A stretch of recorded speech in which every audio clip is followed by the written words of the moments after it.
안녕하세요. 좋은 책과 함께하는 시간, 북과의 부킹타임, 부킹의 윤꾼입니다. 네, 오늘은 아주 유명한 책이죠. 김영하 씨의 산문집 여행의 이유에 대해서 이야기해 보고자 합니다. 청취자 여러분들은 여행에 관해서 좀 어떻게 생각하고 계시는지요? 여행은 어떤 것일까요? 책에서 저자는 이 풀리지 않는 난제들로부터 도망치고 싶을 때, 그리고 소란한 일상으로부터 벗어나 홀로 고요히 있고 싶을 때, 그리고 예기치 못한 마주침과 깨달음이 절실하게 느껴질 때, 이때 우리는 매 순간 여행을 소망한다라고 정의를 했습니다.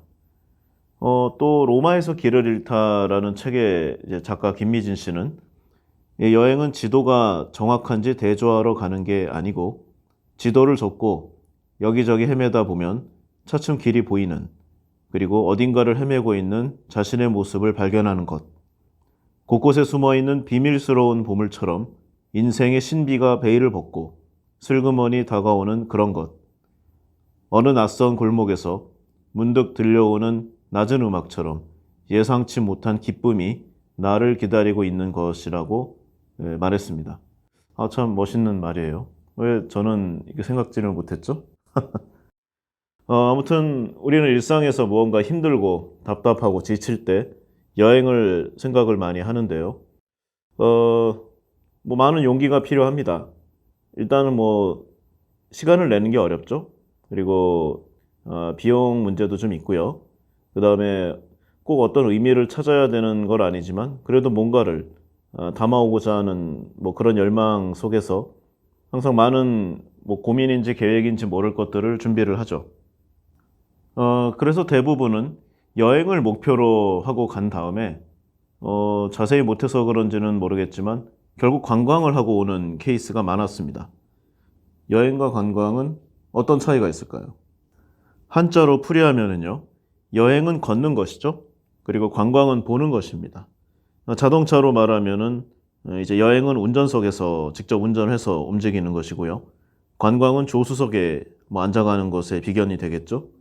오늘날과 같은 모바일 버전으로 생각해 보면은요, 관광은 스마트폰만 바빠지는 거고요.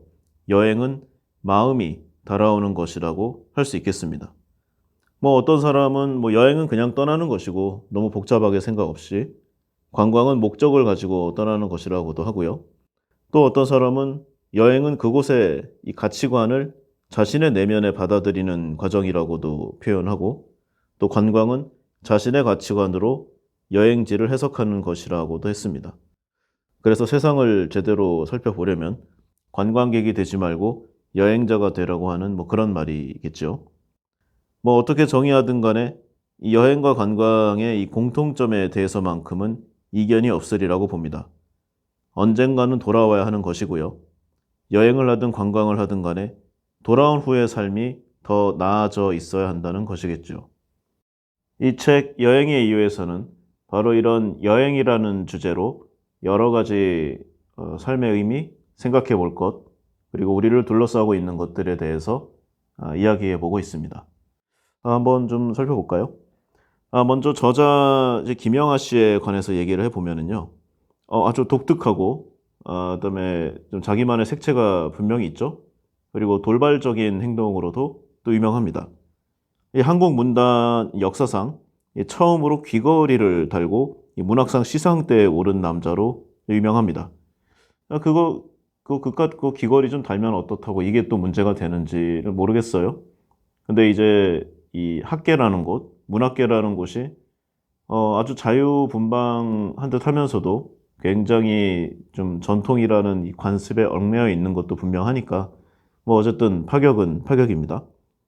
이 신세대의 이 도시적 감수성을 아주 냉정하고 좀 메마른 그런 목소리로 그려낸다는 평을 많이 받고 있어요. 문단에서 이제 알아주는 좀 속필, 그러니까 빨리 쓰는 거죠. 하루 만에 단편 한 편을 완성시켰다는 이야기도 있습니다.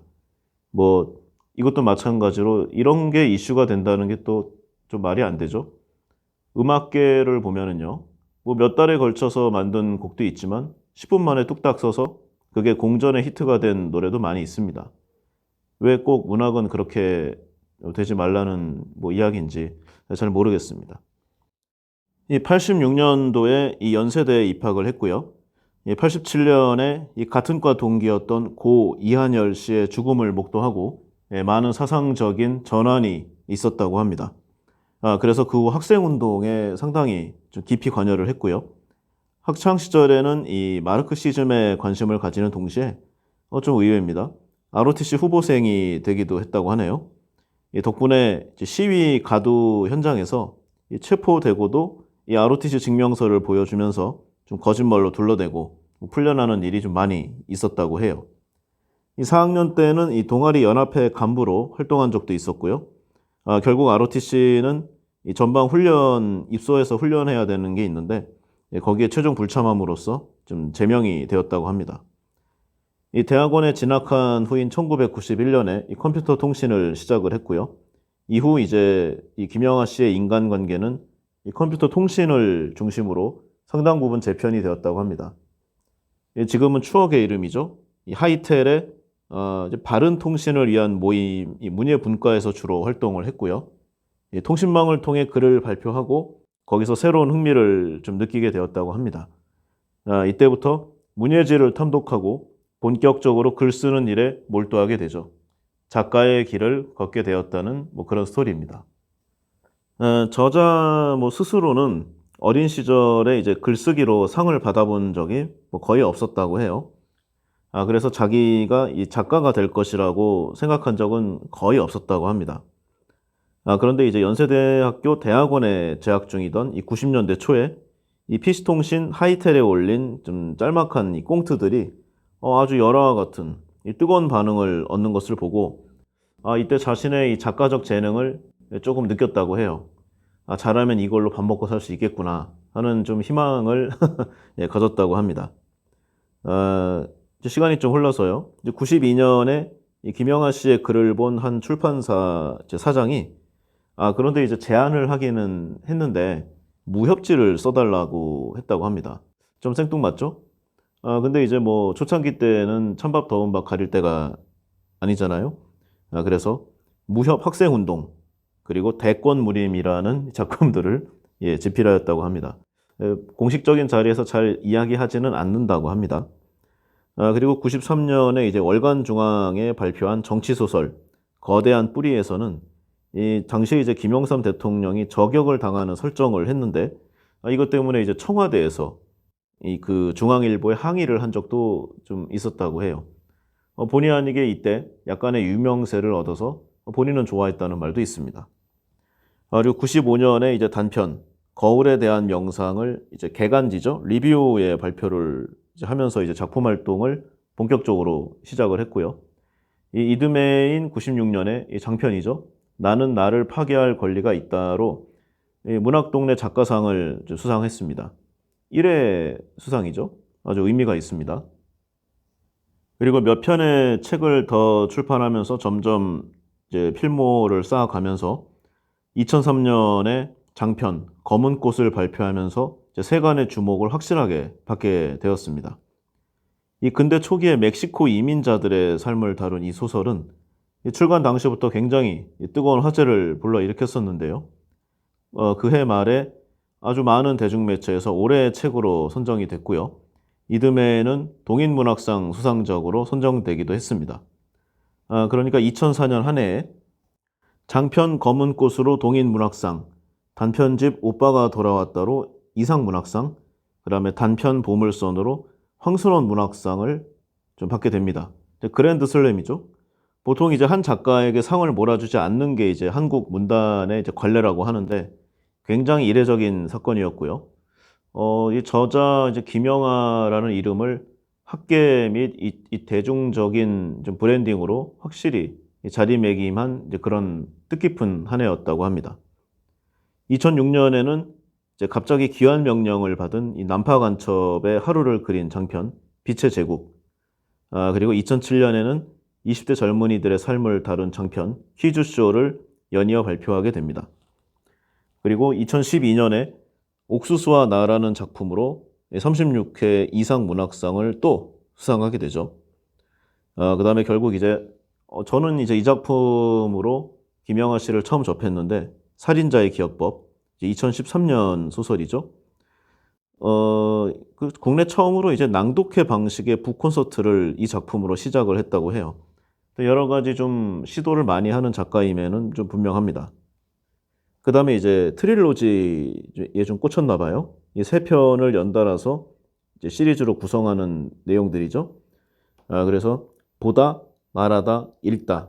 이 세 권을 이제 트릴로지로 좀 발행을 하게 되고요. 그 다음에 이제 2019년에 이 책, 여행의 이유를 출간하게 됩니다. 뭐 중간에 이제 몇 편 빼기는 했는데 거의 대부분을 좀 살펴봤어요, 책이. 근데 이제 좀 뭐 주제가 좀 정확하게 공통적인 요소를 갖고 있다고 보기가 어렵습니다. 어떤 책은 나르시시즘, 어떤 책은 뭐 성욕, 그 다음에 자본주의, 아니면 학생운동의 후일담, 뭐 기타 등등으로 해서 굉장히 좀 폭넓은 주제의식을 갖고 있고요. 뭐 공통점이라면 이런 것이겠네요. 굉장히 냉정하고 객관적이면서 좀 건조하고 메마른, 네, 그런 느낌으로 좀 책을 서술하기 때문에 굉장히 스피디하고 그다음에 재미가 있으면서도 뭔가 가슴 속에 남아있는 뭐 텁텁함? 뭐 그런 게 분명히 좀 있지 않나 하는 그런 생각이에요. 그리고 이제 영화된 작품이 많은데요. 뭐 작가로서는 굉장히 화려한 필모그래피라고 할 수 있죠. 그리고 재정적으로도 아주 풍족해지는. 그러니까 더욱더 글만 쓰는데 매진할 수 있는 그런 좋은 환경이 만들어지게 좀 된다는 거죠. 아주 복받은 작가입니다. 나는 나를 파괴할 권리가 있다가 이 전수일 감독에 의해서 좀 영화화 되었는데요. 정보석 씨 주연으로 저도 좀 재밌게 봤었어요. 그 다음에 주홍글 씨도 봤었고요. 그 한석규 씨가 주연을 했었죠. 이게 좀 아마 두 편을 묶은 걸로 알고 있는데, 이 거울에 대한 명상이라는 단편집하고요. 사진관 살인 사건을 이제 좀 믹싱을 좀 했었죠. 그 다음에 이제 퀴즈쇼는 이제 뮤지컬로 각색이 되어서 예술의 전당에서 상영을 좀 했었고요. 그 다음에 내 머릿속의 지우개. 유명하죠. 정우성, 손예진 주연이었고요. 대종상 각색상을 수상을 했었습니다. 그 다음에 2013년에 이 살인자의 기억법이 설경구 씨, 김남길 씨, 그리고 제가 아주 좋아하는 걸그룹 AOA의 설현 씨 주연으로 개봉이 되었었죠. 그리고 이제 방송 활동으로 상당히 유명했죠. 알아두면 쓸데없는 신비한 잡학사전. 이 유시민 작가하고도 같이 했었는데, 저도 아주 재밌게 봤습니다. 여행 가서 이제 자기 마음대로들 활동하고 이제 다시 저녁에 모여서 뭐 이런저런 얘기를 나누는 아주 심플하고, 이게 왜 재밌는지 좀 도저히 이유를 찾지 못했는데 아주 재밌는 프로그램이었어요. 그리고 기억에 남는 게 하나 있는데, 이제 어떤 좀 TV 프로였나? 거의 사회자랑 대담을 하는 게 기억이 나는데요. 이런 말을 했었습니다. 인간은 어떤 이제 의미 있는 것을 할 수 있는 존재가 아니라, 뭐 좀 어리둥절한 채로 서로에게 상처를 입히고, 그리고 태어났으니까 죽지 않으려고 발버둥 치다가 결국은 죽어서 사라지는 존재. 이렇게 생각을 한다고 하면서, 그래서 자신은 30대 초반에 이미 이 자식을 낳지 않기로 결심했다고 하는 그런 말을 좀 본 적이 있습니다. 뭐 대단하다고 생각을 해야 될지 독특하다고 표현해야 될지 어쨌든 간에 자신의 주관이 확고한 것만은 분명하다고 할 수 있겠네요. 여러모로 독특한 사람임에 분명하지만 또 묘하게 이해가 가는 부분이 많습니다. 뭐 어쨌든 간에 개인적으로도 그렇지만 이 한 권의 책의 마지막 페이지를 덮을 때 다음 작품이 언제 나오는지를 아쉬워하게 되는 몇 안 되는 작가임에는 분명하다고 하겠습니다. 그럼 이제 작가는 이 정도로 살펴보고요.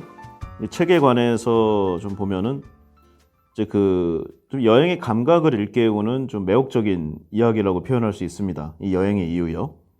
꽤 오래 전부터 이제 여행에 대해서 이제 쓰고 싶었던 저자가 처음 여행을 떠났던 순간부터 최근에 다녀온 여행까지 해서 좀 자신의 모든 여행의 경험, 그 다음에 여행지에서의 생각, 그 과정들, 뭐 이런 내용들을 좀 담담하게 써내려간 9개의 이야기를 좀 묶은 그런 산문집입니다.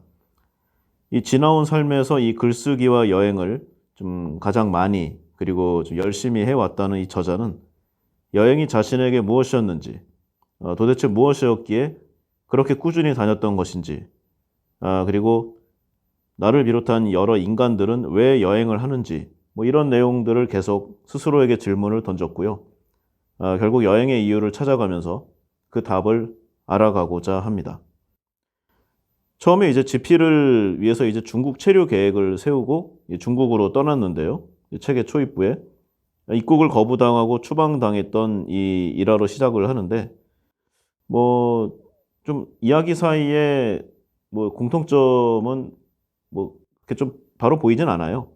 뭐 일상과 가족의 뭐 이런 내용들, 그리고 이제 주위의 인간관계에서 오는 상처, 그리고 피로, 뭐 이런 쪽으로부터 이제 도망치듯 떠나는 뭐 여행에 관해 다룬 뭐 이런 이야기들, 그리고 이제 알쓸신잡 얘기도 좀 하고요.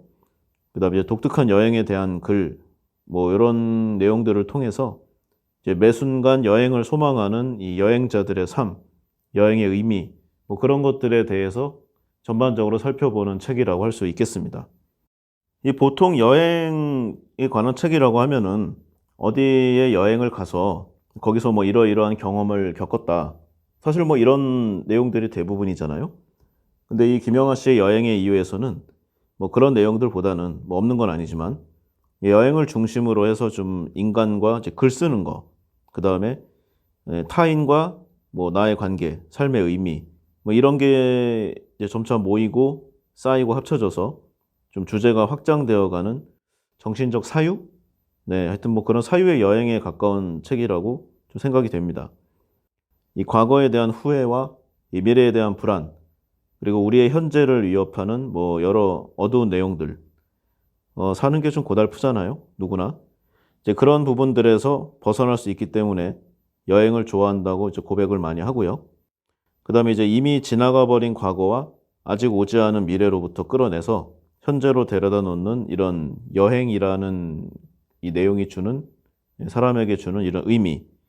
뭐 누구나 한 번쯤은 떠올렸을 법한, 그렇지만 제대로 정리하지 못한 채 남겨두었던 이런 인생의 여러 가지 여행에 관련된 좀 생각들, 상념들. 네, 확실히 이 글재주가 탁월하다고 좀 생각이 되고요. 이 김영하 씨의 이 특유의 인문학적인 관점을 잘 녹여서 풀어낸 이 책 여행의 이유는 뭐 이제 여행이라는 이제 테마, 여행이라는 도구를 사용하기는 했지만 결국 우리의 인생 그리고 삶을 돌아보는 그런 철학에 관련된 책이라고 할 수 있겠습니다. 이 구체적으로 좀 살펴보면은요. 먼저 이제 여행에 있어서 치밀한 계획은 필요하지 않다는 내용을 좀 계속 얘기를 하고 있어요. 여행이 너무 순조로우면 나중에 쓸 게 없기 때문이기도 하고요. 그리고 이제 개인적으로는 좀 어느 나라의 어느 식당에 가든지 간에 너무 고심하지 않는 편으로 즉 초이스를 한다고 합니다. 뭐 그래서 이제 운 좋게 맛있으면은 음식이 맛있어서 남는 장사를 한 거고요. 혹시 뭐 좀 잘못 초이스를 해서 실패를 하게 되면은 그 나름대로 이제 글감이 된다는 뭐 그런 얘기죠. 뭐 개인적인 노하우라고 하긴 좀 뭐한데 저자는 이렇게 한다고 합니다. 보통 이제 어느 식당이든 간에 이제 메뉴를 이제 자신 있는 순서대로 쭉 쓸 거 아니에요? 아마 뭐 대부분 잘 하겠죠. 근데 여기서 좀 외국인을 많이 받는 식당의 경우에는 가장 글로벌하고 노멀하면서 보편적인 아주 큰 부담 없이 좀 먹을 수 있는 좀 메뉴들을 메뉴의 가장 앞 페이지 또는 가장 윗부분에 좀 기재하는 게 일반적이라고 합니다. 생각해 보니까 맞는 것 같아요. 그리고 이제 뒷페이지나 아니면 아래쪽으로 갈수록 상당히 좀 유니크하면서 약간은 도전 의식이 좀 도전 정신이 있어야지 좀 맛볼 수 있는 그런 내용들이 많이 있는 거죠. 그래서 저자는 대부분의 이제 앞 페이지의 위에 있는 메뉴를 선택을 하되 뭔가 좀 모험을 해보고 싶다 할 때는 뒷페이지를 보는 그런 식으로 행동을 한다는 거죠. 맞고 틀리고를 떠나서 내 생각 자체가 합리적이라는 그런 생각이 좀 듭니다. 근데 이렇게 표현은 했지만 사실 많은 경우 꽝을 뽑았었다고 하고요. 근데 이제 뭐 나름 위안을 한다고 하는 거죠. 계획한 모든 뭐 그런 것들을 좀 완벽하게 성취하고 오는 그런 여행기, 그런 책이나 내용이 있다면 아마 자신은 읽지 않을 것이라는 뭐 그런 내용. 무엇보다 재미가 없을 테니까 말이죠. 그러면 이제 여행기란 본질적으로 무엇인가 하는 그런 내용도 좀 있습니다. 보통 이제 여행의 성공이라는 목적을 향해서 이제 집을 떠나는 주인공이 이제 이런저런 시련을 겪다가 이제 원래 성취하고자 했던 것과 좀 다른 어떤 것을 얻어서 결국은 출발점으로 돌아오는 뭐 것이라고 할 수 있겠죠. 여기서 이제 플롯을 얘기하는데요. 이제 플롯 이제 뭐 여러 가지 형태를 말하는 거죠. 어떤 좀 정해져 있는 보통은 이제 약간 좀 문법 같은 형식으로 여기서 이제 저자는 추구의 플롯을 세상에서 가장 오래된 플롯이라고 좀 대표적으로 소개를 하고 있어요. 그리고 이제 이에 관한 내용으로 이제 오디세우스와 길가메시 서사시에 대한 그런 사례를 좀 들고 있습니다. 이 책에는 너무 짧게 나와가지고 저도 이 내용을 아주 재밌게 좀 읽었었기 때문에 한번 좀 살펴보기로 하겠습니다. 이 호메로스의 서사시죠. 오디세이아의 주인공이자 이 트로이 전쟁에서도 아주 맹활약한 이타카의 왕 오디세우스인데요. 이 문학에 매우 큰 영향을 끼친 영웅으로 그를 주인공으로 삼은 이 이야기 오디세이아. 이제 그리스 로마 이제 서사시의 대표작이고요. 뭐 여정이나 여행을 뜻하는 영어 단어가 됐을 정도로 굉장히 이제 유명한 스토리입니다. 이 현대 매체에서는 좀 변형으로 이제 율리시스로도 많이 소개를 되는데요. 이제 트로이 전쟁 중에 펼쳐졌던 이 최강의 좀 용사 아킬레우스. 이제 그의 압도적인 무력으로 인해서 뭐 좀 트로이 전쟁 자체가 좀 헷갈릴 수 있는데요. 전체적으로 봤을 경우에 이 전쟁에 가장 큰 영향을 끼친 것은 단연 오디세우스였습니다. 뭐 이야기를 좀 살펴보면 이제 트로이 전쟁의 시작과 끝을 담당을 했고요. 아킬레우스 역시 이 오디세우스의 계략으로 인해서 전쟁에 좀 참여하게 되었죠. 거의 반강제적으로 좀 끌려오다시피. 그리고 이제 그리스군이 분열할 조짐이 보일 때 이거를 잘 조절한 것도 역시 오디세우스. 그리고 트로이 목마를 이용한 복병 아이디어로 그리스군 승리에 결정적으로 기여한 것도 역시 오디세우스였죠. 이 오디세우스가 이 트로이 전쟁을 끝내고 결국은 여러 가지 모험과 좀 여행을 거친 다음에 그 아내와 자식이 있는 고향으로 향하게 되는데요. 뭐 내용이 대부분 그렇죠. 이 당시의 이야기들이. 주인공들은 여러 험난한 시련을 겪으면서도 결코 포기하지 않고요. 그런데 이제 이 추구의 플롯의 이 흥미로운 점은 이제 이야기의 결말인데요. 이 결말에 이르러서 이 주인공은 원래 이제 찾으려 나갔던 것, 그 여행의 원래 목적과는 다른 어떤 것을 얻게 됩니다. 대체로 그것은 이제 깨달음인데요. 오디세우스는 결국 집으로 귀환한다는 애초의 목적은 달성을 했지만 그 긴 여정을 통해서 그가 진짜로 얻게 된 것은 신으로 표상되는 이 세계는 인간의 안위 따위에는 무심하다는 것. 제 아무리 영웅이라고 하더라도 한낱 인간에 불과하며 인간의 삶은 매우 연약한 기반 위에 아주 위태롭게 존재한다는 것. 뭐 그런 내용이었습니다. 어쨌든 간에 처음 길을 떠날 때와는 전혀 다른 존재가 되어서 고향으로 돌아온다 하는 그런 이제 추구의 플롯인 것이죠. 이 길가메시 이야기도 뭐 비슷합니다. 이제 고대 메소포타미아의 서사시인데요. 이제 그 수메르 남부의 이제 우르크라는 이제 도시의 이제 전설적인 왕 이제 길가메시를 노래한 뭐 그런 스토리입니다. 이제 고고학자들이 19세기 경에 수메르의 고대 도시들을 발굴하는 과정에서 좀 발견이 되었고요. 이 오디세이아가 들어있는 호메로스의 서사시보다 약 1500년 가량 더 앞선 것으로 좀 연대 측정이 되고 있습니다. 이 길가메시는 이 당시에 그 지상에서 가장 강력한 왕이었다고 하는데요. 3분의 2는 신, 3분의 1은 인간인 이제 초인으로 묘사가 되고 있습니다. 그러나 이제 백성들이 이제 그의 강력한 통치와 압제에 좀 불만을 터뜨리자, 당시에 이제 신이 이 길가메시의 힘을 좀 낮추기 위해서 이제 엔키두라는 힘센 좀 야만인을 하나 만들어냈다고 해요. 근데 이제 길가메시와 엔키두가 좀 원래는 싸워야 되는데 이제 친구가 돼버리는 그런 안 좋은 상황이 벌어진 거죠. 그래서 이 둘이 여행을 떠나고 여러 모험을 하면서 이제 신에게 필적한 힘을 얻게 되니까 이제 분노한 신들이 뭐 이들을 좀 정벌을 하고 그리고 이제 중간에 엔키두라는 친구가 죽게 돼요.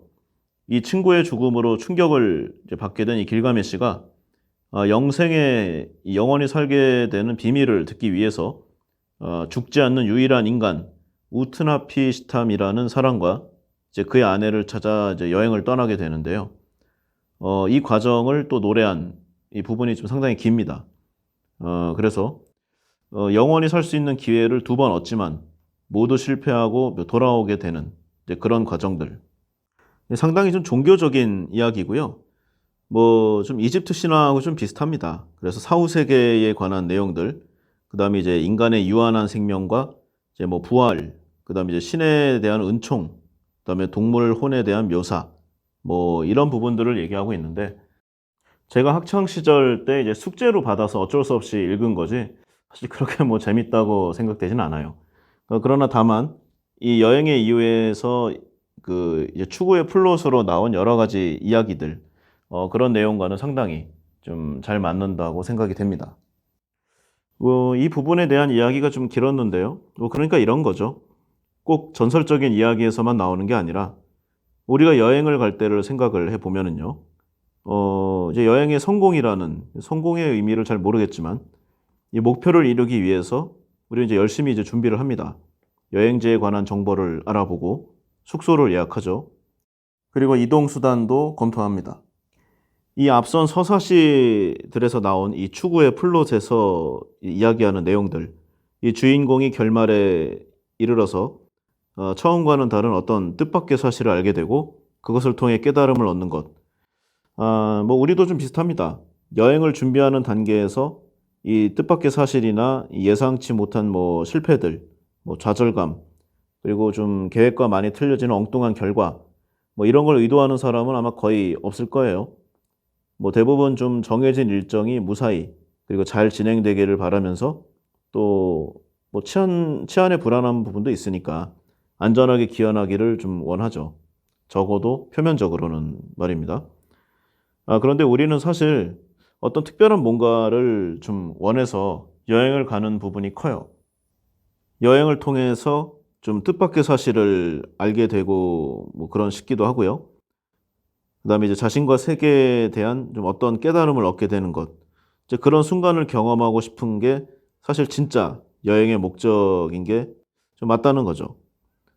근데 이제 이런 생각은 뭐 희망인데 뭐 그야말로 뜻밖이어야 이제 가능한 것이기 때문에 애초에 이거를 원하는 것까지를 계획에 설정하는 것은 불가능하다는 뭐 그런 이야기입니다.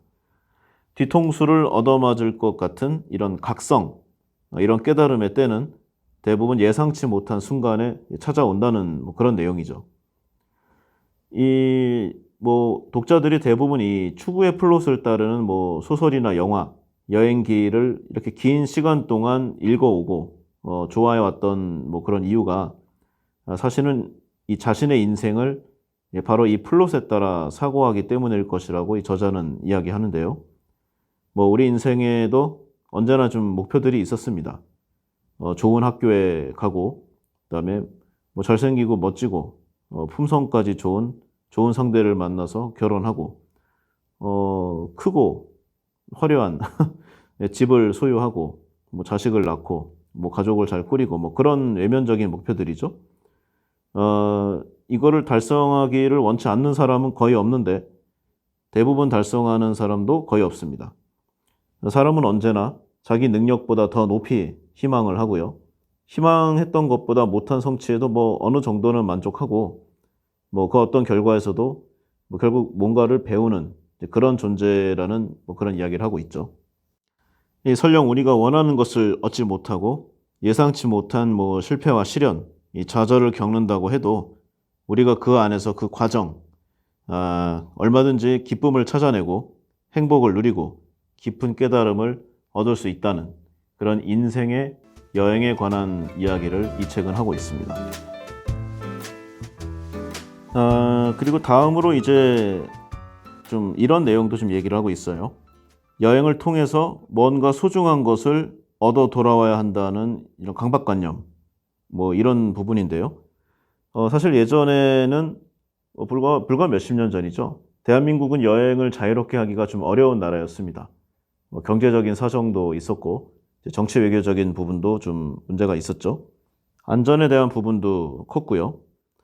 뭐 대부분 이때는 어, 좀 멀리 떠나는 사람은 좀 삶의 터전을 잃었던 사람들, 어떤 죄를 지어서 공동체로부터 추방당한 사람들, 그리고 이제 종교적인 열정으로 뭐 성지순례 같은 뭐 그런 여행의 과정, 대부분 좀 험난하고 고생스러운 그런 내용들이죠. 많은 여행자들, 순례자들이 뭐 강도의 습격이나 아니면 병에 걸리기도 하고요. 여러 사고로 목숨을 잃곤 했습니다. 그렇기 때문에 이토록 힘들고 위험한 좀 여행의 여정을 떠날 때에는 반드시 그에 상응하는 보상이 있어야 마땅하다는 그런 관념을 우리는 갖고 있는데요. 뭐 이런 거죠. 성지순례하는 사람들은 신을 만나야 하고요. 어, 작가는 아주 기가 막힌 글감을 얻어와야 한다는 뭐 그런 내용들입니다. 네, 책에서 이제 작가는 본인의 이야기를 하고 있는데요. 아까 서두에 이야기했듯이 이 저자 김영하 씨는 학창 시절에 굉장히 아주 극렬한 학생 운동 활동을 좀 했었는데요. 이제 어느 날은 이제 약간의 회유성 여행 제안을 받게 되었다고 합니다. 그러니까 이제 항상 좀 틱틱대고 좀 국가에 대한 반항, 학교 행정에 대한 뭐 불복 이런 것들이 많아지니까 이제 기업체에서 좀 돈을 좀 내는 거죠. 뭐 홍보나 광고의 효과도 좀 노리겠고요. 후일 뭐 좋은 사람을 입도 선매 입사시키려는 그런 의미도 있었겠고요. 어쨌든 간에 이제 어떤 정체 모를 기업에서 내는 돈으로 중국 여행을 이제 하게 됩니다. 김영하 씨가. 당시에는 이제 군대도 가기 전이었으니까 해외 나가는 게 굉장히 어려웠는데, 이거는 좀 외부 기관에서 해준다니까 좀 어느 정도 신원 보장만 뭐 된다면은 뭐 나간 그런 좋은 기회를 이제 갖게 된 거죠. 그래서 중국을 가게 되는데, 그 중간에 이제 베이징 대를 가서 거기에서 이제 어떤 학생하고 이제 이야기를 하게 됩니다. 그러니까 이런 내용을 기대를 한 거죠. 자본주의는 스스로의 모순으로 뭐 멸망을 하고 사회주의가 승리할 것이다. 그리고 이제 미국이 한반도 분단의 원흉이라고 생각해서 뭐 미워하고 있었는데, 근데 이런 과정들에 대해서 아주 좀 격렬히 찬성을 해줄 것 같던 그 베이징대 학생이 정작 자신은 미국 유학을 준비하고 있었던 거죠. 토플 책을 열심히 공부를 하면서. 그 다음에 뭐 본인들보다 더욱더 비즈니스적으로 글로벌한 마인드를 갖고 있었다는 점에 굉장히 놀라게 되었다는 뭐 그런 이야기입니다. 뭐 결국 사회주의의 우수성을 확인하러 갔던 이 자리에서 이 중국은 본인들이 생각했던 나라가 아닌 것 같고, 앞으로 어떤 방식으로든 빠르게 이 자본주의화, 이 글로벌화가 진행될 것 같다는 이제 그런 좀 느낌만 받고 돌아오게 된 거죠. 결국 뭐 비단 이 베이징대 학생과의 이야기뿐만 아니라 당시 중국에서 보고 들은 여러 가지 내용이 뭐 그런 징후들이 중국이 앞으로 아주 빠르게 좀 비즈니스적으로 변할 것 같다는 그런 결과를 얻게 된 것이죠. 그러니까 본래 추구하고자 했던 여행의 목적과는 전혀 다른 어떤 깨달음을 얻게 되었다는 저자의 개인적 경험담입니다. 문화대혁명으로 대표되는 마오쩌둥 그리고 오성홍기가 나붓기는 이런 중국에 가서 사회주의의 가능성을 발견하겠다던 저자의 생각, 추구의 플롯에서 흔히 등장하는 외면적 목표라고 할 수 있죠. 그러나 결국 베를린 장벽이 무너지고 천안문 사태가 일어나서 중국 인민해방군의 탱크로 강제 진압되는 과정, 이미 중국에 대한 희망을 내부적으로 버렸었는지도 모릅니다. 저자들은요. 그러니까 이제 여행은 이제 뭐 손절매 같은 것이었다고 표현을 하고 있어요. 결국 같이 갔던 친구들은 대기업에 취업을 했고, 저자 본인도 결국은 대학원에 진학을 하게 됐었죠. 그리고 대학원에서 용돈벌이로 시작했었던 이 소설가의 이 삶이 결국 평생의 직업이 되는 그런 과정들을 겪게 되는 것입니다. 기대와는 다른 현실에 좀 실망을 하고 대신에 전혀 예상하지 않았던 어떤 것을 새롭게 얻게 되고 그로 인해서 인생의 방향이 아주 묘하게 달라지는 그리고 이제 많은 시일이 지나서 문득 오래전에 겪었던 그날의 일들을 떠올려 보는 것.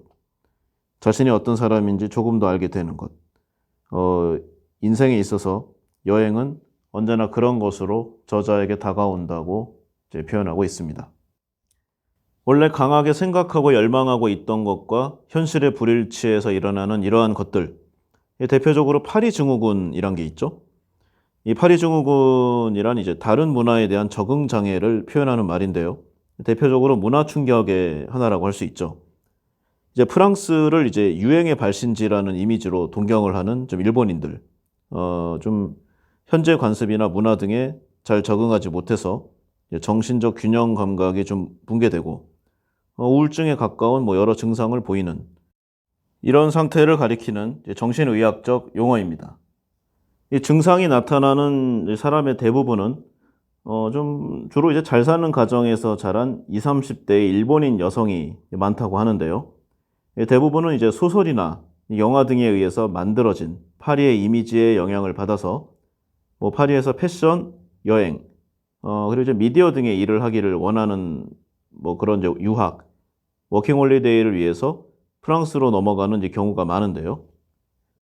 일본에 있으면서 이제 마음속에 그려온 이상적인 파리와 직접 현지에 와서 본 현실의 파리와의 큰 차이. 뭐 그러니까 이제 그림처럼 아름다운 뭐 파리 거리라던가 뭐 에펠탑 그리고 아름다움과 뭐 낭만이 넘치는 그런 걸 예상을 했겠죠.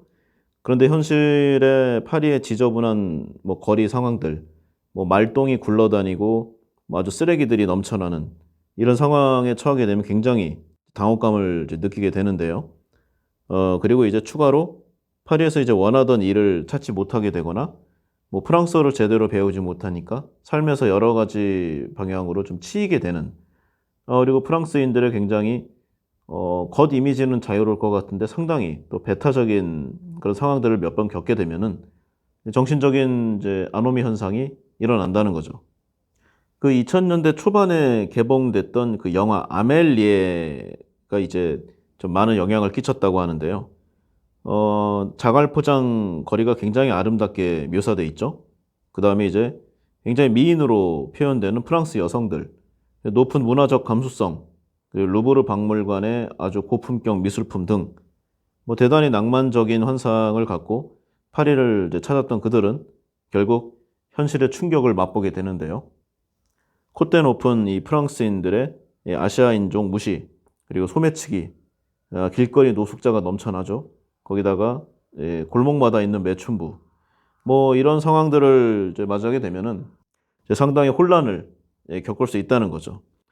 더군다나 이제 굉장히 거친 매너를 갖고 있는 이제 파리의 택시 운전사들, 여기다 만약에 프랑스어를 유창하게 이제 구사하지 못하게 되면 손님에게 마구마구 고함을 질러대는 이 웨이터들, 뭐 인근의 좀 주변 서구 국가 사람들이라면은 원래 이런 문화를 잘 아니까 그냥 웃어 넘길 일인데 뭐 일본인들 이제 좀 겉으로 보이는 매너 예절이 좀 유명하죠. 아주 예의 바르고 공손하게 하고 타인에게 좀처럼 환한 목소리를 내지 않는 이 일본인에게 꿈의 도시로 동경해왔던 파리가 악몽으로 변하는 이 경험은 굉장히 충격의 충격이라고 할 수 있겠습니다. 뭐 쉽게 얘기해서 기대가 크면 실망도 크다라고 표현할 수 있는 것인데요. 이 일본인 여성들에게 주로 발생되는 파리 증후군, 아직까지도 다양한 후속 연구가 이어지고는 있지만 유일하고 확실한 치료법은 바로 일본으로 돌아가서 다시는 돌아오지 않는 것이라고 합니다. 평생을 항상 참고 인내하고 주위의 다른 사람들을 신경 쓰면서 살아온 일본인들, 유일한 인생의 피난처라고 여겨왔던 이 파리가 정작 자신이 살던 곳만도 못한 곳임을 알았을 때의 이 절망감을 정신적 파괴로 표현하는 것은 아닌지 모르겠습니다. 뭐 너무 심각하게 생각할 필요 없죠. 우리 일상생활에서도 자주 나타나는 뭐 그런 상황입니다. 뭐 대표적인 것으로 멀미가 있는데요. 이 멀미의 발병 원인은 이 눈으로 보는 것과 몸으로 느끼는 것이 다를 때 오는 이 인지 부조화, 즉 불일치 때문이라고 합니다. 뭐 예를 들어서 이제 대표적으로 배멀미가 있는데요. 배를 타고 파도를 바라보고 있으면 눈은 파도의 움직임을, 그리고 뇌는 배의 움직임을 신호로 뇌에 보내게 되는데, 이 신호가 상반될 때 바로 멀미가 일어난다는 그런 원리죠. 계획대로 흘러가는 여행은 계획했을 때의 완성도 이상의 느낌과 경험, 뭐 그로 인한 깨달음을 얻을 수가 없습니다. 기대와는 다른 현실의 어려움, 난처함, 절망감, 뭐 이런 것들을 느끼는 것, 그로 인해서 여행의 과정, 그리고 인생의 행로가 변하는 것, 그리고 이를 극복하거나 받아들이는 과정과 깨달음, 그리고 한참의 시간이 흐른 어느 날 오래전에 겪었던 이 멀미의 기억과 파장을 떠올리면서 현재 자신이 어떤 사람인지 한 번쯤 뒤돌아보는 것, 그 계기를 주는 게 바로 여행은 아닌가 하는 생각을 해봤습니다. 이 여행의 이유 첫 번째 시간은 오늘 여기까지 하겠습니다. 좋아요와 구독 버튼 꼭 부탁드릴게요. 네, 감사합니다. 안녕하세요. 좋은 책과 함께하는 시간, 북과의 부킹타임, 부킹의 윤꾼입니다. 네, 오늘은 김영하 씨의 산문집 여행의 이유 그 두 번째 시간을 가져보도록 하겠습니다. 이 책에 보면은 이제 그 앞으로의 여행에 대해서도 이야기를 많이 하고 있어요. 그 이제 상황이 많이 바뀌지 않습니까?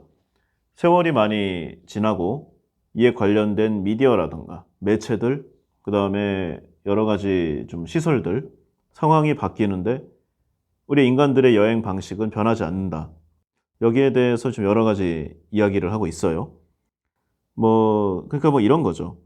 인터넷이 막 보급이 되니까 당시에 이제 미래학자들이 여행 수요가 대폭 줄 것이다, 이렇게 좀 예상을 했는데요. 그렇게 생각할 수 있죠. 이제 뉴욕이나 파리, 기타 이제 세계 유명한 여행지를 직접 가지 않아도 집에서 TV로 다 구경할 수 있다. 소파에 편안히 누워 있으면 세상 여러 군데를 다 경험할 수 있다. 그런 예상들이 많이 있었죠. 그리고 이제 TV가 영화관을 대체할 것으로 예상을 했는데, 정작 영화관을 찾는 관객 수는 아직도 꾸준하고요. 그리고 이제 구글 같은 곳에서 이제 전 세계 유명 미술관을 다 그 서버에 넣어놨죠. 그래서 체험할 수 있는 이제 프로그램을 오래전부터 운영 중인데, 실상 현지에서 미술관에서 관람객에 치여서 그림을 자세히 보기도 어려운 상황이 계속되고 있습니다. 구글 아트 앤 컬처 앱이나 웹사이트로 들어가면은 세계 유명 미술관을 실제 둘러보는 것처럼 각종 각도로 돌려보고 아주 질감을 체험해보고 할 수 있는데, 현실은 결국은 거기까지 찾아가서 아주 힘들게 제대로 보지도 못하고 오는 과정을 반복하고 있어요. 여기서 저자는 이 철학자 가브리엘 마르셀을 예로 들면서 인류를 호모 비아토르, 즉 여행하는 인간으로 좀 정의하고 있는데요. 끝없이 이동해온 이주 본능, 그런 내용들이 우리 몸 안에 이제 각인돼 있다는 말이죠. 사실 우리 인류는요, 대형 유인원들과 약 97% 이상의 유전자를 공유하고 있는 게 사실인데, 그들과 결정적으로 많이 다릅니다. 일단 활동량이 현저히 많다는 건데요. 이들 유인원들은 하루 대부분의 시간을 그냥 가만히 있죠. 한 10시간 정도를 털고르기 하거나 그냥 가만히 쉬고요. 나머지 9시간 정도를 또 잡니다. 그러니까 이제 하루에 뭔가 활동을 하는 거는 4-5시간이 안 된다는 그런 결과죠. 근데 이제 인류는 이제 치타같이 좀 빠르지도 않고, 아니면 육식 포유류 동물처럼 아주 날카로운 이빨이나 발톱을 갖고 있지도 않죠. 그래서 원래대로라면 가만히 도망가거나 좀 숨어 있어야 되는데 계속 이동한다는 거죠. 여기에 대해서 이 저자는 좀 관심을 가지고 있는데요. 이 끝없이 이동하는 이 인류의 운명 아닌 운명, 이 유전자에 새겨진 이동의 본능, 이 여행, 이 관광, 결국은 이제 어디로든 움직여야지 좀 생존을 도모할 수 있었던 이 인류가 현대에 남긴 진화의 흔적, 문화, 이런 건 아닌가라는 좀 생각을 하는 것 같습니다. 저도 좀 일정 부분 뭐 동의를 해요. 굉장히 피곤한 일이죠. 여행이라는 거는. 그리고 또 위험합니다. 우리나라는 치안이 안정된 나라라서 이거에 대한 고마움을 잘 모르는데, 조금 위험한 나라에 가서 공항에서 나가는 그 순간부터 위기의 연속입니다. 게다가 비용도 많이 들죠. 근데 이제 여전히 인간들은 여행을 포기하지 않고 오늘도 계속 해외로 나가고 있습니다. 아니면 뭐 지방으로라도요. 인터넷 시대가 돼서 이 모든 것을 화면 안에서 볼 수 있다면은 사라질 거라던 여행은 오히려 시간이 갈수록 더욱 활발해지고 있는 상황입니다. 이 책에 나온 부분을 잠깐 좀 발췌해 보면은요. 이 세계 관광기구 통계에 따르면 인터넷이 아직 대중적으로 보급되기 전인 1995년에는 전 세계적으로 5억 2천만 명이 다른 나라로 여행을 떠났으나 2016년이 되면 12억 4천만 명으로 2배가 넘게 늘어났다. 전 세계 항공 승객은 1995년에는 13억 명가량이었는데 2017년에는 약 40억 명으로 3배나 폭증했다. 인류는 여행을 포기할 생각이 없을 뿐 아니라 기술이 발전하면 할수록 더 많이 이동하고자 한다는 것을 이 통계는 보여준다. VR이니 AR이니 하는 이 가상현실 기술이 여행을 대체하리라는 얘기도 어디선가 벌써 하고 있을 것 같지만 지금까지의 역사를 돌아볼 때 그럴 가능성은 거의 없을 것 같다. 이동하는 인간, 호모 비아토르는 지금 이 순간도 전 세계 곳곳에서 짐을 꾸리고 길을 떠나고 있다. 여기서 문득 좀 이런 생각이 좀 들었어요. 여행은 여행대로 놔두고요. 그러면 여기서 말한 대로 미술, 그리고 이제 예술은 어떻게 될 것인가? 좀 굉장히 궁금합니다. 사실 컴퓨터가 발명되기 이전에는요, 좀 수학을 이용해서 곡의 형식이나 구조를 우연히 결정하는 작곡 방법이 좀 존재했다고 합니다. 모차르트도 이런 방법을 많이 차용했다고 하는데요. 대표적으로 이제 피아노 소나타 11번, 뭐 2악장 같은 경우는 이제 주사위 게임을 활용해서 이제 구성한 대표적인 사례라고 합니다. 그러니까 이제 주사위 2개를 던져서 나온 합을 구한 다음에 숫자에 따라 음표를 배열하는 방식인데요. 그러니까 미리 이제 숫자의 음표를 좀 배치해 놓고 그냥 갖다가 찍는 거죠. 그리고 이제 작곡가 하이드는 난수를 사용하기도 했고, 바흐는 피보나치 수, 황금비를 활용해서 작곡 활동을 뭐 펼쳤다는 그런 내용도 있습니다. 그러니까 예전부터 약간 좀 우연성에 기반한, 그리고 자신의 그 재능이라든가 자신의 머리 이외의 어떤 요소들을 차용했었다는 얘기죠.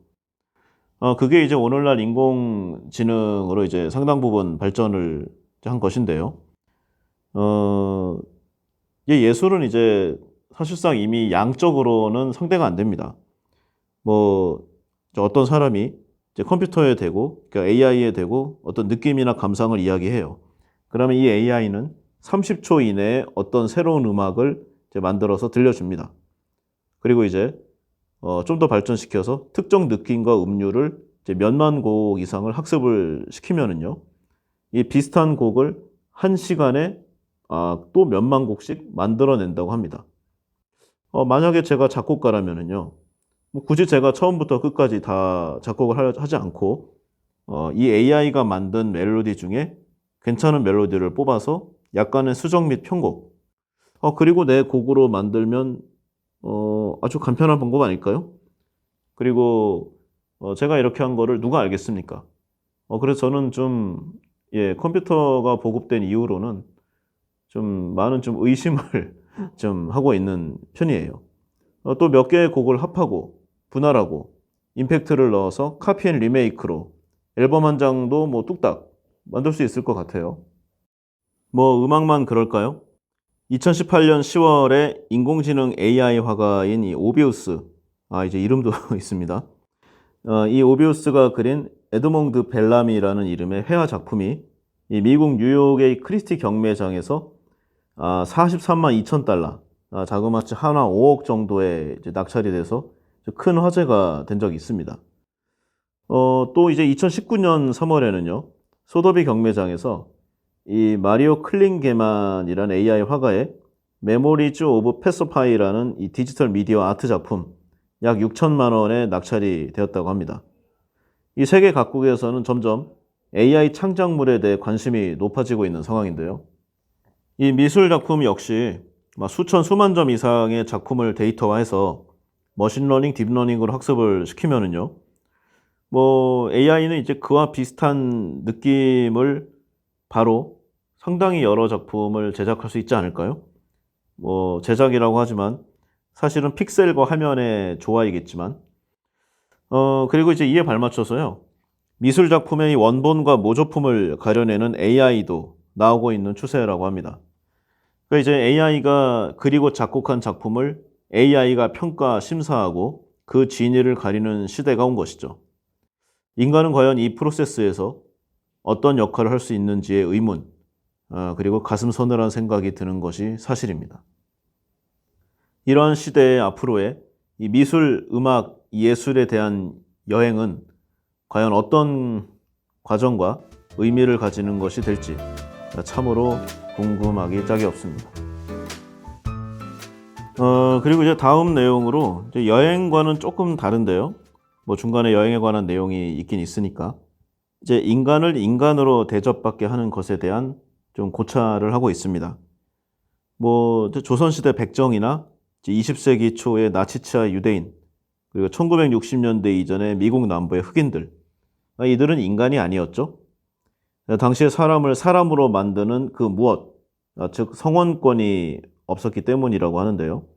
이 구성원의 일원이라는 이 증표가 없는 이들의 삶은 비참함의 극치였습니다. 이 책에는 이 유명한 작가죠. 아델베르트 폰 샤미소의 소설 이 그림자를 판 사나이에서 이 내용을 좀 간접적으로 묘사하고 있습니다. 뭐 아마 좀 읽어보신 분 많을 거예요. 한번 간단히 설명하면 내용은 이렇습니다. 이 주인공인 페터 슐레밀, 함부르크의 유지인 존 씨 댁의 저녁 파티에서 회색 옷을 입은 신비로운 어떤 한 사내를 만나는데요. 이 남자는 이제 금화를 끊임없이 쏟아내는 이 마법의 주머니와 이 주인공의 그림자를 바꾸자고 제안을 합니다. 근데 이제 그림자의 소중함을 깨닫지 못했던 이 주인공 슐레밀은 이를 흔쾌히 승낙을 하는데요. 이 부와 명예를 얻었음에도 불구하고 이 그림자가 없다는 사실 때문에 이제 구성원들의 일행이 되지 못하는 이제 불안함, 불행감을 얻게 됩니다. 결국 사람들에게 경계의 대상이 되고요. 사랑하는 사람과도 헤어져야만 하게 되죠. 이런 그에게 그 이전의 그 회색 옷의 사내는 사실 악마죠. 이 그림자를 돌려받는 대신에 죽은 뒤의 영혼을 자기에게 팔라는 또 다른 제안을 하게 됩니다. 그러나 이제 뭔가 좀 불안하기도 하고 영혼까지는 팔 수 없다고 판단한 이 슐레밀은 그 제안을 거절하고 여기서는 살 수 없으니까 이제 결국 홀로 방랑의 길을 떠나게 되죠. 그는 이제 어느 작은 마을에서 좀 여행을 하다가 신비의 장화를 하나 사게 되는데요. 이것은 이제 한 걸음에 7마일을 날아갈 수 있는 능력을 갖고 있는 마법의 장화였습니다. 그는 이 신발을 신고 이 세계 여러 곳을 여행하면서 식물학 연구를 하는데요. 어느 날 과로로 쓰러진 그는 이 페터 슐레밀이라는 이름이 붙은 이 병원 침대에 누워있는 자기 자신을 발견하게 됩니다. 이제 그의 충실한 하인이었던 벤델, 그리고 그가 사랑했던 여인 미나가 이 슐레밀의 이름을 기리며 운영하고 있던 자선 병원이었는데요. 덥수룩한 수염으로 그를 알아보지 못한 그들에게 자신의 존재를 알리지 않고 조용히 병원을 빠져나와 다시 세계 여행을 떠나는 것으로 이 이야기는 끝을 맺습니다. 이 사회적인 동물인 인간은 돈이 아무리 많아도 성원권이 없다면 이 주인공처럼 외롭고 쓸쓸한 인생을 살 수밖에 없다. 뭐 그런 내용으로 기억이 되는데요. 근데 이제 그림자를 판 사나이가 어떻게 이 상태를 극복하게 되는지에 대해서 저자는 좀 오랜만에 책을 다시 읽고 놀랐다고 합니다. 이 주인공은 사랑하는 사람도 잃고 충성스러운 하인과도 작별해서 고립이 되는데요. 우연히 낡은 좀 마법 장화를 사게 돼서 이제 자신이 자유를 좀 얻게 되는 거죠. 그래서 사람들 사이에서 받아들여지겠다는 소망을 포기하고 세계를 떠돌면서 살게 됩니다. 어떻게든 그림자를 되찾아서 사람들 사이로 돌아가고자 하는 그런 결말로 기억하고 있었는데 자기의 기억이 틀렸다는 거에 좀 놀랐고요. 그리고 주인공이 그 그림자에 연연하지 않고 여행자, 이 탐험가, 방랑자로 살아가면서 인생의 만족을 얻고 있었다는데 또 다른 좀 놀라움을 좀 느꼈다고 해요.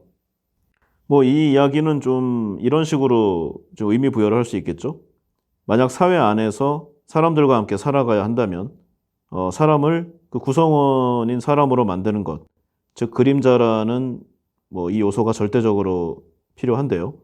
평소에는 있는지 없는지조차 신경 쓰지 않는 것들, 그러나 잃고 나면 매우 고통스러워지는 것들, 뭐 그 그림자를 소중히 여기는 그 마음이 필요하다. 그리고 만약 그것을 잃었다면 그것을 회복하기 위해 뭐 영혼에 가까운 아주 여러 좀 중요한 것들을 팔아야 되는 그런 운명을 받게 된다. 뭐 남은 뭐 선택지는 결국 방랑자가 되는 것뿐이다. 뭐 이런 내용을 책은 얘기하고 있는데 요즘의 시대적 상황도 그렇고 좀 다른 의미로 받아들여지는 게 사실입니다. 일단 정말 좋은 사람들, 나를 위해 애써주는 사람들, 나를 소중히 여기고 서로 간의 우정과 애정을 느낄 수 있는 그런 사람들이라면 당연히 함께하고 싶죠. 근데 시대가 점점 어렵고 각박해집니다. 이제 인맥 관리라는 이름으로 서로 그냥 전화번호나 교환하고 뭐 때 되면 몇 달 만에 한 번씩 만나가지고 의미 없는 생활 속의 자질구레한 얘기들이나 하다가 또 몇 달 뒤에 만나기를 좀, 좀 얘기하면서 헤어지는 그런 관계들. 과연 어떤 정말 깊은 의미가 있는지 잘 모르겠어요. 억지로 어떤 조직의 구성원이 되려고 할 필요는 없을 것 같습니다. 구성원이라는 것도 잘 살펴보면은요. 뭐 예를 들어서 친척들과 지인들이 같이 있는 모임에서는 일반적으로 친척들이 더 편하게 느껴진다고 합니다. 그럼 가족과 친척들이 있으면은 마찬가지로 가족이 더 편하게 느껴지죠. 그러면은 가족 사이에서도 조금 더 친한 가족이라고 생각되는, 더 편한 가족이라고 생각되는 관계, 즉 부모와 자식이 형제들보다는 더 편하게 느껴지는 뭐 그런 내용이라는 거고요. 또 부모와 자식에서도 내리사랑이라고 하죠. 아, 한 부모는 10자식을 키워도 10자식은 한 부모를 못 모신다는 말이 있듯이 결국은 또 자식한테 가게 됩니다. 그러니까 이 구성원의 조직원이라는 게 사실상 관념적이고 추상적인 그리고 어느 정도는 강요된 뭐 그런 내용이라는 것이죠. 이 타인의 시선, 타인의 인정, 그리고 타인과의 비교로 슬픈 인생을 살아가는 사람들이 너무나 많은 듯합니다. 저 유명한 책이죠. 다자이 오사무의 인간 실격. 책 내용이 아마 이랬을 거예요. 그렇게 하면 남들이 욕하니까 하지 마라. 근데 이제 여기서의 그 사실 남이라는 이름을 빌려와서 내 앞에 있는 바로 네가 나를 욕하는 것이죠. 이거 꼭 우리 기억해야 합니다. 그러니까 뭐 이런 조언을 하고 싶은 거예요. 내가 인정하고 신뢰하고 존경하는 이가 진심 어린 마음과 나를 걱정하는 마음으로 나의 발전을 위해 하는 것. 오래 숙고하고 내가 받아들일 수 있는 완곡하고 좀 편안한 그런 표현으로 하는 것. 그런 게 조언이라는 거죠. 이 뇌를 거치지 않고 아무 말 대잔치, 뭐 딱히 별다른 할 말이 없어서 마구 내뱉는 이 나와 친하지도 내가 인정하지도 않는 이가 함부로 말하는 뭐 그런 내용까지 아주 신경 쓰면서 세상을 살면 너무나 피곤한 인생만 남지 않을까 하는 그런 생각을 해봤습니다. 뭐 지금껏 경험상으로요. 이런 내용이죠. 내가 너니까 하는 이야기인데 뭐라던가 나니까 하는 말인데 뭐 우리 사이니까 하는 이야기인데 이런 말들이 제 인생에 도움이 되었던 적은 거의 없었던 것 같아요. 나를 존중하지 않고 나에 대해 함부로 말하는 나를 함부로 대하는 이들을 멀리해야 합니다. 책에서 나오는 성원권, 구성권 누가 과연 그것을 만들고 권위를 부여했는가? 바로 나 자신이죠. 내가 그것을 감내했기에 다른 이가 그것을 마음대로 활용하는 것이라는 점 잊어서는 안 될 것입니다. 자, 이제 이런 내용으로 이 김영하 씨의 여행의 이유를 좀 살펴봤는데요. 책 자체가 굉장히 좀 짧습니다. 200페이지 정도 되는 글이고요. 뭐 중간중간에 사파나 이런 부분 빼면은 뭐 좀 더 줄어들죠. 물론 이 담고 있는 내용 자체가 굉장히 좀 깊고 생각할 거리가 풍부하고 훌륭하다는 점은 뭐 확실합니다. 꼭 읽어보시기를 좀 권해드리고요. 이제부터는 뭐 책에는 나오지 않은 내용인데 제가 여행하면 생각이 드는 이제 그런 내용들을 좀 추가로 얘기해 보려고 해요. 근데 뭐 상당 부분 여행에 관련된 내용은 다 했으니까 어, 평소에 이런 생각을 하고 있는 걸 좀 얘기를 하진 않았는데 뭐 방송이니까 한번 좀 해보려고 합니다.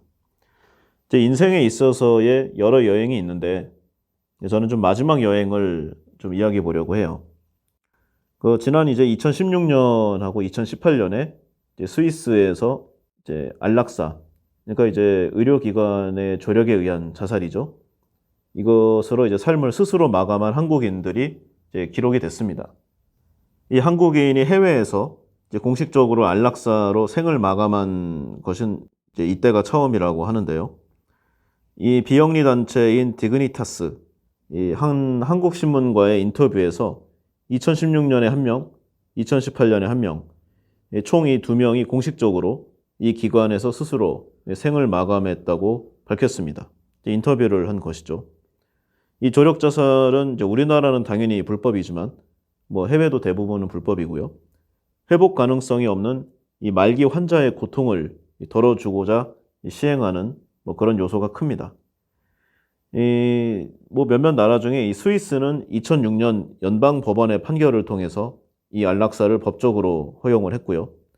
이 스위스에는 이 디그니타스 외에도 엑시트 인터내셔널이라는 단체하고 이터널 스피릿이라는 이 총 3개의 안락사 기관이 좀 있는 상황입니다. 이 디그니타스 외에 나머지 단체를 통해서 현재까지 안락사를 선택한 한국인은 없는 것으로 알려졌는데요. 뭐 작년 기준이니까 뭐 좀 달라졌을 수도 있습니다. 그런데 이제 이게 좀 많이 알려졌다고 해요. 그래서 이 향후 해외 안락사를 준비 중이거나 이 기다리는 한국인도 100명이 넘는다고 합니다. 이 디그니타스에는 이 독일이 한 4천여 명 정도, 독일 국적자가요. 이렇게 가장 많았지만 아시아권에서도 일본에서 한 20 몇 명, 중국에서도 한 50 몇 명, 뭐 이런 식으로 적지 않은 사람들이 이 기관으로 좀 발걸음을 옮기고 있는 상황이라고 합니다. 인생에서 마지막 여행이라고 할 수 있겠죠. 스스로의 지난한 삶을 이제 마무리하는 마지막 여정. 뭐 여러 가지 내용들이 있습니다. 호주의 이제 104세의 과학자인 이 데이비드 구달 박사라는 분이 이제 엑시트 인터내셔널을 통해서 안락사를 택했는데요. 좀 돈이 없었다고 해요. 그래서 이 2만 달러에서 3만 달러에 이르는 이 비용을 마련하기 위해서 이 단체의 지원을 받아 이 스위스로 가는 이 마지막 여정을 인터넷에 공개하기도 했습니다. 뭐 그 과정 자체가 약간의 홍보성, 약간의 좀 대가성이 있는 거죠. 이 당시 그는 특별히 아픈 데가 없음에도 이제 너무 오래 살았다.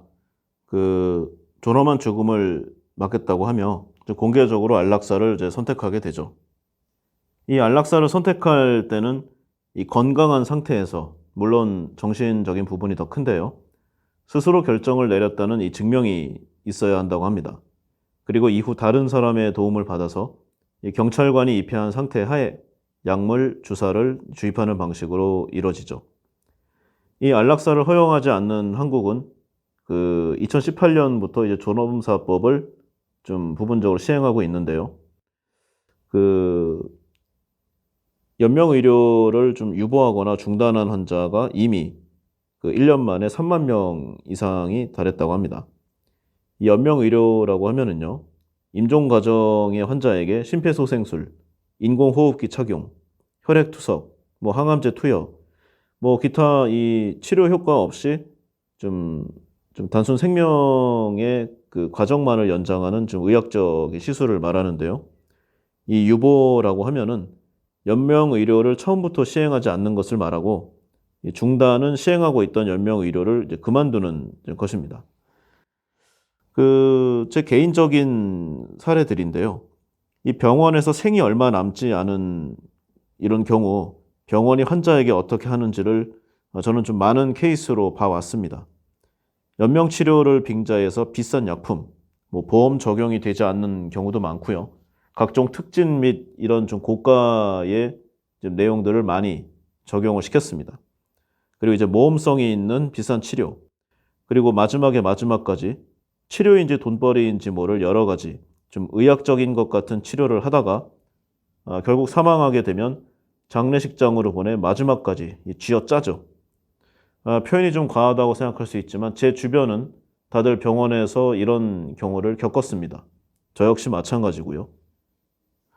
환자가 이 항암 치료가 너무 고통스럽고 불쌍하니 이 생애 마지막 지금 여행이나 아니면 뭐 바다라도 한번 보여주고 싶다고 퇴원 신청을 하게 되면 뭐 의사로서의 사명감으로 생명을 죽게 놔둘 수 없다고 하면서 치료를 강권하죠. 그리고 계속 값비싼 치료를 이제 병원은 시행을 하는데요. 그러나 가난한 이들에게는 그토록 침을 튀기며 설파했던 의사로서의 사명감을 보이지 않습니다. 어서 퇴원하고 병상을 비우라며 고함을 지르는 것이 바로 병원이죠. 이 짧다면 짧고 길다면 긴 우리네 인생살이, 그 인생 고단하고 힘들지 않았더니 하나 없습니다. 각기 어떻게 살았든지 간에 적어도 인생의 마지막 인생 정도는 우리 스스로 결정해도 되지 않을런지요. 그 인생의 마지막 여정을 길을 쓰고 막는 이유가 과연 무엇에 있는지를 의료 및 의료 관계자라 불리우는 사람들에게 꼭 물어보고 싶은 것은 과연 저만의 생각일까요? 자, 이제 이상의 내용으로 이제 여행에 관한 뭐 책과 좀 연결된 내용들은 좀 다 해봤습니다. 좀 의외로 얘기할 게 많네요. 별로 없을 줄 알았는데. 어쨌든 이 김영하 씨의 좀 확실히 글솜씨는 훌륭한 것 같습니다. 대단해요. 그래서 이제 그 마지막으로 여행에 관련된 뭐 영화라던가 뭐 이런 좀 작품을 한번 좀 얘기해 보려고 하는데, 원래는 영화를 하려고 했는데요. 여행하면 생각나는 가장 대표적인 작품이 저는 이거 같아요. 네, 은하철도 999. 네, 다들 아시죠? 지금도 잊을 수가 없습니다. 블론드 헤어의 이제 검은 복장으로 이제 주인공 철이를 따스하게 바라봐 주던 여자 주인공 메텔. 저희 세대는 이 메텔이 이상형이라고 하는 사람들이 90% 이상이었어요. 대학생 때까지 이어져 가지고 뭐 미팅이나 소개팅 같은 데 나가서 이상형이 누구냐고 물어보면 메텔이라고. 이제 그 메텔의 좀 훌륭한 점, 또 미모 이런 부분들을 열심히 좀 이야기를 했는데 결국 돌아온 것은 철이만도 못하다는 핀잔이었습니다. 지금도 기억나는 이 철이와 메텔의 이별 씬, 짧은 키스 뒤에 서로의 기차를 타고 양옆으로 헤어지는 그 편지로 이어지는 나레이션이 굉장히 훌륭하죠. 네, 지금도 이별하면 생각나는 가장 대표적인 장면입니다. 뭐 간단히 은하철도 999를 한번 이야기해 보도록 하겠습니다. 이 마츠모토 레이지가 좀 창작한 만화인데요. 좀 이를 원작으로 한 레이지버스 애니메이션입니다. 이 999라는 이름에는 이 미완성이라는 의미가 담겨 있다고 하는데요. 어른을 숫자 1000이라고 한다면 999는 영원히 미완성된 이 청춘의 끝이라고 표현할 수 있다는 이 작가의 사상이 담겨 있습니다. 뭐 여담으로 이제 가수 김국환 씨가 부른 이 한국판 주제가가 너무 훌륭한 이 퀄리티라서 지금 들어도 들을 때마다 좀 감회가 새로워요. 뭐 등장인물을 잠깐 살펴보면요. 철이만도 못하다는 얘기를 제가 좀 들었다고 했는데 그 철이 뭐 좀 모험심이 강한 소년이죠. 근데 이제 어머니를 이제 여인 후로는 좀 마더 콤플렉스 증상이 좀 심해져서 엄마를 연상시키는 여자에 대해 아주 민감한 그런 캐릭터로 묘사가 되고 있습니다. 이 마지막에 결국 이제 기계 모성인 프로메슘 행성에 왔을 때 이 천년여왕 프로메슘의 야욕과 이 기계 인간 그 행성인들의 행동을 보고 나서는 영원히 사는 기계 인간이 되기를 포기하고 메텔과 이별을 하면서 결국 소년 시절을 마감하게 되죠. 그리고 이제 여자 주인공 메텔 굉장히 늘씬하고 훌륭한 미모를 갖고 있는 아주 신비스러운 여성입니다. 이 긴 금발의 오렌지빛 눈동자, 아주 두꺼워 보이는 블랙 코트를 항상 좀 입고 있죠. 이 기계의 몸을 갖고 영원한 생을 살고 싶어하는 철이에게 999호 승차권을 주면서 함께 기계와 모성으로 좀 떠나게 되는데요. 정체는 사실 그 기계 모성을 지배하는 프로메슘의 딸이죠. 영원히 시간의 흐름 속을 여행하는 그런 방랑자이자 모험가입니다. 그녀가 블랙 코트를 입고 있는 것은 이 프로메슘에 의해 희생된 사람들의 명복을 빈다는 뜻에서 입은 상복이고요. 이 작품 마지막에 메텔의 대사를 통해서도 좀 공개가 되었습니다. 내용을 이야기해 보면요. 때는 서기 2221년. 당시 지구는 항공우주 교통의 발달로 우주 열차가 은하계 끝까지 왕래하고 혹성 간의 왕복 운행이 활발히 이루어지고 있던 우주 시대였고요.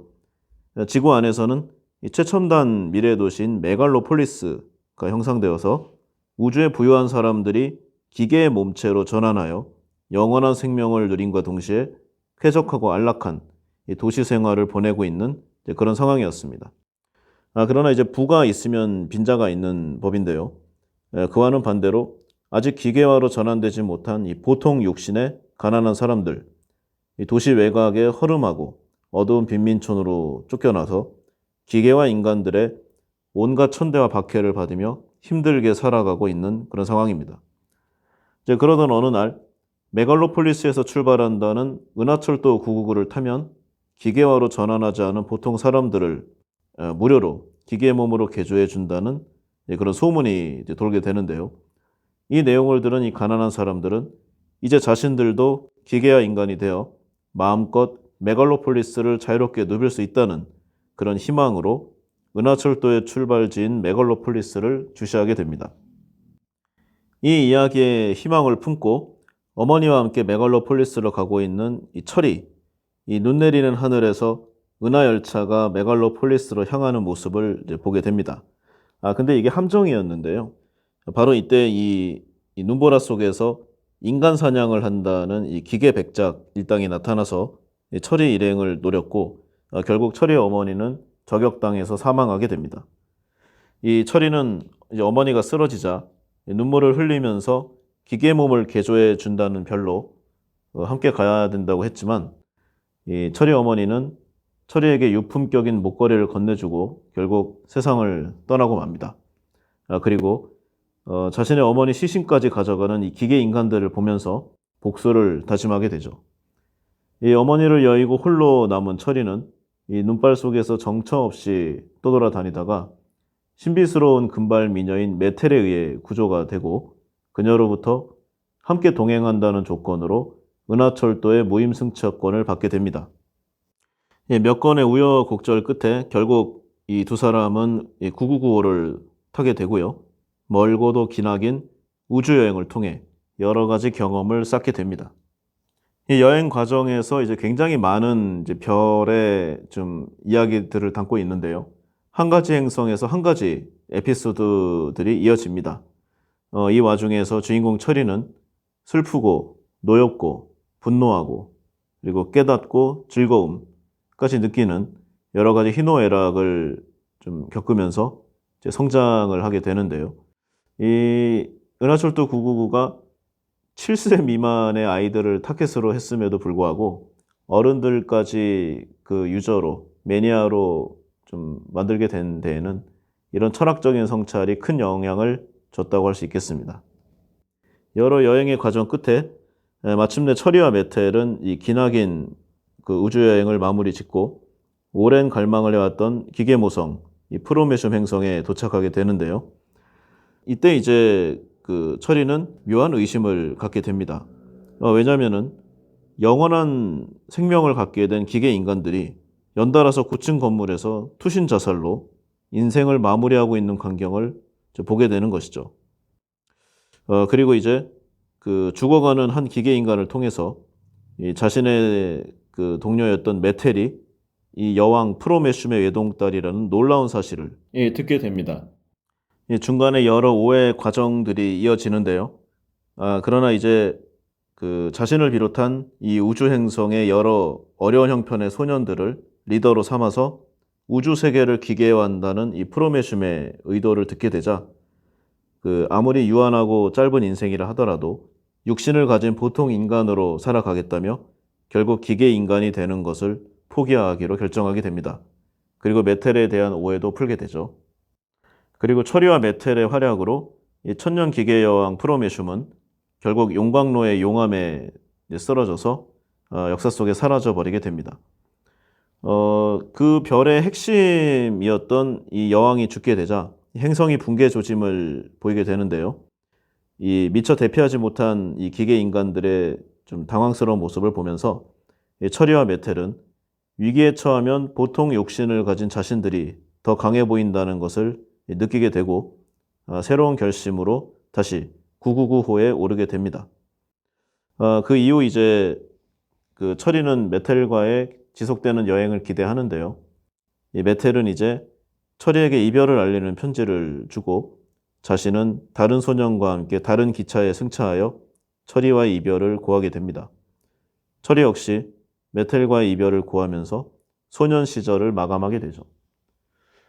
뭐 지금 봐도 이 만화가 담고 있는 이 철학적인 내용이 굉장히 기억에 남습니다.